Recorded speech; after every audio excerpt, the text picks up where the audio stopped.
I've got something you're really going to want to see here because it concerns you. Why is the Western world so damn stupid when it comes to dealing with China? Why is it that we allow them to get away with what they get away with? Okay, I've recently been watching a lot of what's been flying around with regards to Australia specifically. As you may know, Australia has now signed a deal. They're going to be getting nuclear submarines because they need nuclear submarines because of the threat from China in the region. Let's be honest, China's been ramping up this massive navy. They're building these false islands. They're doing all this kind of stuff. They're very aggressive, and especially their rhetoric is very aggressive. They've been very aggressive towards Australia as far as trade policies are concerned, and in general, they like to do a lot of trumpeting and chest thumping and all that kind of stuff. Now, I'm sure you've seen the clip of Victor Gao, who is the Vice President of the Center for China and Globalization and a chair professor for Suzhou University, as well as being a former translator for Deng Xiaoping, the previous chairman of one of the previous chairmen of mainland China. Australia itself will be a target for possible nuclear attacks in the future. Can I just stop you there? Can I just stop you there, Victor? Australia will be a target for nuclear attack from whom?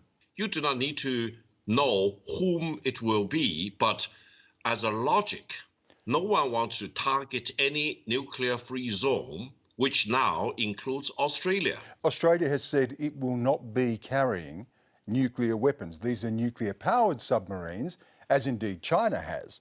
But we're not talking about nuclear weapons. So how is it a target? Listen, do you really believe you can trust what Washington or even what London say? I would say the watershed moment will be if Australia is armed with nuclear submarines to be locally produced in Australia. Australia will lose that privilege of not being targeted with nuclear weapons by other countries, and that should be the wake-up call for the Australians, the 23 million Australians. Do you really want to be a target in a possible nuclear war, or you want to be free from nuclear menace going forward? Surely that's unacceptable for someone representing China to say something like that. Why is it that we always let China get away with this kind of stuff and we just stand back and say, oh, it's just China, we better be careful? Well, there's a lot more that's been going on for a very long time, and I've got something to show you, which it's about time everybody took notice of what's being said and what people are being told within mainland China. You see, here in the West, we have this big debate all the time about how we should talk about certain things. We don't want to talk about China in an aggressive way. We don't want to treat them as an enemy or a threat. We don't want to put those words out there because we're concerned that it might hurt the feelings of China. We're concerned that it might be perceived as being racist. And we're concerned that it might ramp up tensions and potentially escalate things and lead to some kind of a conflict. It's good that we've had this debate, but we have to make sure that we conduct a debate in a way that doesn't arouse fear and anger and anxiety amongst the Australian people, because if we do that, it puts us on a path which leads more directly to all of the horrible things that we've been discussing today. This is us. This is the Western developed world, the democracies of the world. This is us, the way we deal with people diplomatically. This is us being nice. This is us saying we have to be careful. And we have these big debates with each other. And we've got people who are completely for China. We've got people that are completely against China. We've got people somewhere in the middle. But the fact of the matter is we still debate about how we should talk about things because we don't want to say things that sound overly aggressive. We don't want to say things that sound like warmongering. So, for instance, if we talk about protecting ourselves from a potential invasion by China or protecting Taiwan from a potential invasion from China, it's seen as warmongering or fearmongering, and it's controversial for some reason to even mention these things.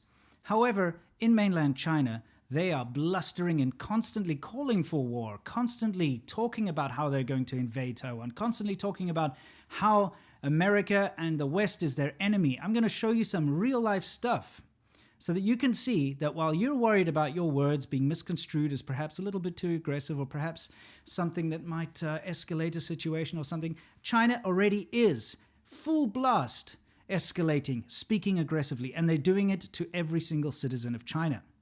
So everyone's familiar with news pop-ups, right? You're using a phone and a notification will come up if you're subscribed to different news services. It just pops up and tells you what the latest headline news is, for instance. And it's usually something political or to do with the stock market or to do with whatever. You know the deal. You know what pops up on your phone in China? Articles about attacking the West and how bad America is or how bad the West is and how much of an enemy they are. That's what. We're going to look at a couple of these. Now, I got tipped off to this. Obviously, when I was living in China, I would get these kind of weird pop-ups on my phone the whole time. But I've got a friend that lives in China. And the reason why he alerted me to this is he is a foreigner. Okay? Now, this is important because as a foreigner, he's not interested in following the Chinese news in Chinese. He's not interested in following anything to do with that, but he kept getting these pop-ups on his phone. And this is important because he's not particularly following any particular news trend or anything like that. He's, using his phone for his everyday stuff. So this stuff just kept popping up uninvited on his phone. I took a look at some of these and they are pretty appalling, the things that are being broadcast around and popping up on people's phones all around China. Of course, I confirmed with multiple Chinese friends, and of course the same stuff is popping up on their phones, mostly just seen as, news popping up, things like that. But if you look at the wording, okay, and if you look at what's being pushed to people's phones all around China, you'd be quite shocked. It's awful. It's warmongering. It's aggressive. It's anti-foreign. It's xenophobic. It's racist. It's some terrible stuff that's being pushed to people's phones. And the problem is that the majority of people trust this news. They trust these pop-ups that come up on their computers, come up on their phones all the time. Because in China, you trust the state-run media. You have no choice. That is your only source of information. You read the Chinese news. You get your news through Chinese outlets, and you cannot get your news from anywhere else because it's blocked. It's banned. So imagine your average everyday grandpa or your average everyday uncle or any kind of a person sitting down there drinking his tea, doing his thing, and something pops up on his phone saying how bad America is and how aggressive they are towards China and how we have to prepare to fight against them. He's going to read that and he's going to absorb that and he's going to take that as gospel, right? And this is what's happening. China is preparing its populace for a war, and if not a war, preparing its populace to shun the rest of the world, block everything out, and be completely China-centric. So let's go through some of these pop-ups. I'm going to translate them one by one. I've got a number of them from different sources. And we're going to see exactly what everybody in mainland China is being pushed to their phones and what they're reading. Okay, let's just quickly snap through these. We got a lot of this coronavirus nonsense where they blame the US. This one says, has the case been solved? Evidence points to the fact that America had a vaccine since the year 2000 already, a coronavirus vaccine. It must have come from the US. This one's just mocking America's withdrawal from Afghanistan, basically saying, even if you went back with all your soldiers, it wouldn't help. America is going to export B-21 bombers to fight against China and Russia. With great strength, the situation escalated when the Chinese Coast Guard rammed the Japanese patrol ship near the Diaoyu Islands, which, the Senkaku Islands, when apparently Japan launched unprovoked provocations against China. This starts with a saying, cut iron like mud, which basically means overkill. And it says, the American army uses this missile to murder people to avenge the deaths of the soldiers killed at the Kabul airport in an explosion. This one says that America has come to beg China for help and that the US Secretary of State apparently hopes that China will play an important role in Afghanistan. This one's another coronavirus origin found article which points again to America. Now, I know some of you out there are probably saying, yeah, America's got tabloids and weird alt-right websites and weird leftist websites and so on that put out absolute crap there as well. But in China, it's all state-controlled. Even the tabloid newspapers, they have to first pass the censorship board. They have to be approved by the government. So everything that gets sent in these pop-ups, every article you read is approved by the government and sanctioned by the government. I mean, this one says America finally surrendered and Russia applaud China on its bold move. Biggest hidden traitor in the United States exposed, and it's that same big traitor. America acquiesces and approves the Chinese vaccine. The arrogant new ideas to fight against the Chinese military. The US commander claimed that the US F-35B will be able to board Japanese aircraft carriers. There's a lot of warmongering, there's a lot of nonsense talked about here, you know, mocking America, mocking Australia. You get the idea. Now imagine, just imagine for a minute, you in Australia, you in New Zealand, you in Europe, in Sweden, in wherever, in India, you in America, you in Canada. Imagine you were getting things pushed to your phone, except the exact same thing, except they were painting China as the enemy, or they were painting a specific country as the enemy. Would that not be a problem? Would there not be certain groups of people who would be offended by that, say, for instance, the Chinese diaspora? Would there not perhaps be a lot of outrage? Why are we always tiptoeing around, worried about hurting the feelings of China and the CCP? They're certainly not worried about hurting the feelings of America or Europe or any other foreign country. In fact, they openly discriminate and show hatred towards the outside world. Why are we debating and discussing and tiptoeing around how we should talk about China? It seems as if everyone is afraid of coming across as too aggressive and that they may start some sort of conflict. Yet China doesn't care about speaking aggressively and actively encourages its news outlets and citizens to prepare for war and to propagate hatred, distrust, and malice towards America, the rest of the world, and to prepare for war. Should we not maybe be doing the same?